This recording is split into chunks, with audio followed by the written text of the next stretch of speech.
todos y bienvenidos a un nuevo podcast del blog de naturaleza Entre Pinos y Sembrados, grabado una vez más bajo la infraestructura de Podcastinae, la red de podcast de ciencia, medio ambiente y naturaleza, y con la música de Mecanismo de Cozar.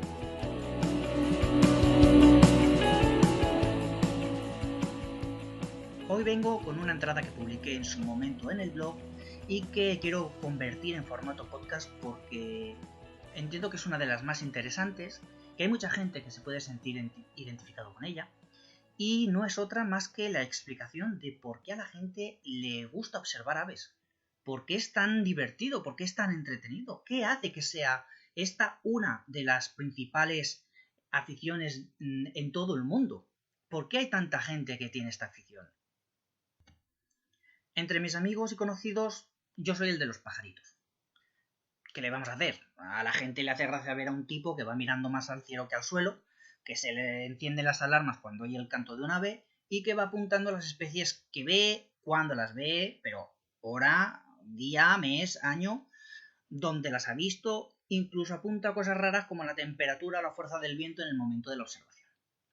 Quien más y quien menos le llama la atención hasta que al final siempre hay alguien que te pregunta: ¿por qué te gustan tanto los pajaritos?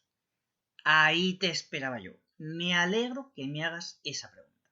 Te voy a contestar. Siempre, absolutamente siempre, estoy entretenido. Y en el podcast de hoy te voy a explicar por qué. Observar pájaros es divertido y te hace estar siempre entretenido. ¿Por qué? Porque siempre, absolutamente siempre, hay pájaros a tu alrededor y estos van cambiando dependiendo de dónde estés. Voy a explicarme mejor. Estás en el campo y ves un tipo de pájaros, propios de ese lugar.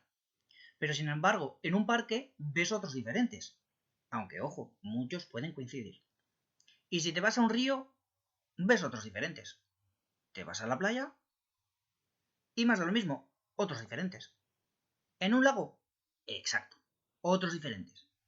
¿Y un bosque? Por supuesto que también diferentes. Estés donde estés, incluso en la estepa más desértica, podrás ver pájaros alrededor tuyo. Seguramente varias especies, y tú podrás ir marcando cuáles ves. Te alegrarás cuando veas una especie por primera vez, o una repetida pero difícil de ver, y al final te harás una lista registro donde harás valoraciones de cantidad y calidad de un sitio u observación. Pero eso no es todo. Incluso dependiendo de la hora del día o de la noche, dentro del mismo bosque, parque, campo, lago, playa o el sitio que sea, pueden ir variando las especies de pajaritos que ves, ya que algunas aves tienen mayor actividad a unas horas que otras. Pongamos de ejemplo un parque. De madrugada, con la salida del sol, empezarán a oírse cantar a los mirlos, también a los estorninos y a los gorriones. Sin embargo, cuando comience a hacer más calor, estas especies darán paso a otras como la paloma torcaz, la tórtola turca, etc. Y al atardecer podrás oír a los petirrojos o incluso de nuevo a los mirlos si no has tenido posibilidad de hacerlo antes. Y si te piensas que ya haya acabado la jornada pajarera, te equivocas. Te sorprendería la cantidad de mochuelos, cárabos y búhos chicos que pueden llegar a vivir entre nosotros bajo el refugio de los grandes parques urbanos y que salen de noche. Voy a poner otro ejemplo. Imaginad un bosque de pinos. Algunas de las aves pueden coincidir con las de los parques urbanos, pero hay muchas especies diferentes que puedes encontrarte. Y lo mismo de antes. Estas pueden variar dependiendo del momento del día. Con la madrugada puedes oír de nuevo los mirlos y los chochines. Conforme avance el día, nos podremos encontrar otras especies como el herrerío común, el azor, el arrendajo, y a la tarde un popurrí de todo un poco para, a la noche, dar paso a los chotacabras gris, búho real o incluso el ruiseñor. Ahora, imaginad todas estas posibilidades multiplicadas por todos los hábitats posibles. ¿Te parece un mundo de posibles observaciones? Pues espérate, porque todavía no he acabado. Tenemos ya en la ecuación el hábitat y la franja horaria, pero lo vamos a complicar más. Bueno, complicar suena demasiado feo. Vamos a decir que vamos a introducir una nueva variable de entretenimiento. Suena mejor, ¿verdad? Bien, ¿cuál es esa nueva variable? Pues que muchas veces machos y hembras son diferentes, lo que supone que podrían realizarse dos observaciones de la misma especie. Pero ojo, que hay más. Dependiendo de la época del año, muchas aves cambian su plumaje, con lo que de una única especie podemos hacer varias observaciones diferentes en función de su sexo y su plumaje, como puede ser el caso de las gaviotas o algunos paseriformes. Y ¡ay, amigos! Acabo de tocar quizás la variable de entretenimiento más chula de todas, la época del año. Tú dirás, ¿cómo? ¿Que aún hay más variables? Pues sí, porque ya sabemos que algunas de las aves que vemos migran. Pero ojo, porque algunas migran y vienen a nuestro país en invierno y otras migran y vienen aquí en verano. Lo que hace que según la época del año veamos unas u otras en el mismo lugar. Un ejemplo son las golondrinas y los vencejos, que vienen en primavera-verano, y por otro lado los colirrojos tizones o las lavanderas, que vienen en otoño-invierno. Venga, una variable más. Dependiendo de la altura a la que mires, también puedes ver unas especies u otras. Si estás en un parque, en el suelo verás abubillas, a media altura carboneros comunes, y arriba del todo, en el cielo más alto, vencejos comunes. Y así con muchas más especies que utilizan diferentes alturas. Y en un campo igual. Abajo puedes encontrar sisones, alcaravanes, a media altura currucas y en lo alto del cielo rapaces. Y lo mismo en un bosque. En el suelo, becada, a media altura arrendajo y en lo alto buitres. Y digo estas, pero tienes multitud de especies. Y así con cada uno de los hábitats que se te ocurran. Vale, resumimos. Dependiendo de dónde estemos, de la hora del día, de la época del año, de la altura a la que mires, podemos ver unas especies de aves u otras que van variando en función a estas variables, ¿no? Incluso dentro de estas especies se pueden hacer diferentes observaciones porque machos y hembras, en algunos casos, son diferentes o porque a lo largo del año tienen plumajes diferentes. ¿Es eso? ¿Lo he entendido bien? Sí, pero estás corriendo mucho. Todavía no se puede hacer un resumen porque aún hay más variables de entretenimiento. Aquí es cuando a la otra persona le explota la cabeza y o se da media vuelta y te deja por tarado o se le escapa un ¿aún más? Exacto, aún hay más. Nos olvidamos de una de las más importantes, la geografía. Dependiendo de en qué parte de España estés, pueden variar alguna de las aves en el mismo hábitat. Me explicaré mejor. Hemos hablado de las playas como un tipo de hábitat en el que podemos ver aves, que éstas pueden variar dependiendo de la hora del día y también de la época del año. E incluso muchas de ellas tienen un plumaje diferente dependiendo de la estación en la que nos encontremos. Pero eso no es todo, porque por ejemplo podemos encontrar especies diferentes de gaviotas en las playas gallegas y en las mediterráneas, aunque recordad que muchas pueden coincidir también. Ni hay tampoco las mismas aves en un bosque de pinos que de hayas. Hay especies, como el rabilargo o el morito, que se pueden encontrar en el sur de España, pero no en el norte, etcétera, etcétera. Bueno, pero yo no soy de viajar mucho, te dirá alguno. Da igual. En una misma montaña pueden variar las distintas especies dependiendo de la altura a la que te encuentres. Al pie de la montaña unas, en la falda otras, en la cima otras. Pero hemos dicho que había más variables. ¿Qué más queda? Pues una de las principales claves. Estés en el sitio que estés, es difícil que solo se encuentre un único hábitat. Lo normal es que haya un conjunto de hábitats. Así, en un paseo por el campo, no solo encontrarás las aves propias de los campos, sino que seguramente pasarás cerca también de una riera o un río, donde encontrarás aves diferentes a las de los campos. Y que, como ya hemos dicho antes, en esa misma riera pueden variar esas especies dependiendo de la época del año, como por ejemplo las soropéndolas y los papamoscas, ¿no? Que son aves típicas de los bosques de ribera y que solo podemos encontrar en los meses de primavera-verano, no en otoño ni en invierno. Y seguro también que pasarás por algún pequeño bosque de pinos donde aplicar las mismas variables de antes.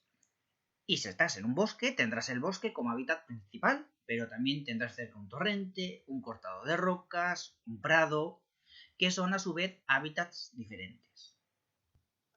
Como veis, cada lugar, cada altura, cada vegetación, cada época del año, cada plumaje, cada hora del día, nos permite ver cosas diferentes. No obstante, al principio te costará identificar hay tantas especies, que si el macho y la hembra son diferentes, que si en esta época del año tiene un plumaje diferente, que si en esta especie no es típica de esta estación. Pero poco a poco irás aprendiendo y quedándote con lo que ves. Y poco a poco, sin darte cuenta, también te irás quedando con los cantos. Algo, ojo, cuidado, muy importante porque amplías posibilidades de identificación a no limitarte exclusivamente a la vista, con lo que cada vez podrás apuntar más especies, ya que no solo registrarás las que ves, sino también las que oyes aún sin llegar a ver. Hasta que poco a poco vayas integrando los conocimientos y ser consciente de ello.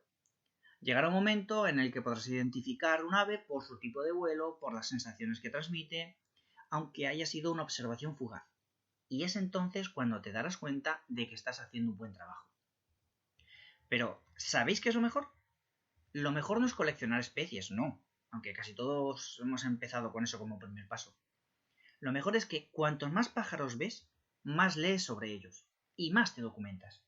Y empiezas a leer comportamientos, y empiezas a leer y a fijarte sobre su anatomía, que si la forma de las alas, de la cola, de las plumas, y empiezas a leer costumbres de las especies. Y eso, esa inquietud que hace que cada vez te documentes más y más, hace que te lleve al nivel máximo de la naturaleza. El hecho de empezar a preguntarte por qué y cómo son las cosas. Porque en la naturaleza nada es por capricho, todo tiene su motivo. Todo forma parte de una cadena, porque todo es consecuencia de algo, pero también causa a su vez más cosas. Y empiezas a entender cómo funciona la naturaleza, y con ello a saborear su esencia, la esencia de la naturaleza. Así que ya sabes, píllate una guía de aves, tienes ya buenecillas por unos 20 euros, a veces incluso menos dinero, unos prismáticos y acércate a tu parque más próximo. Y luego sal a la periferia, y de ahí al campo, y disfruta. Y al final tendrás incluso un espacio favorito desde el cual pajarear. Y puedes dar un pasito más de nivel y crear tu propio anuario ornitológico.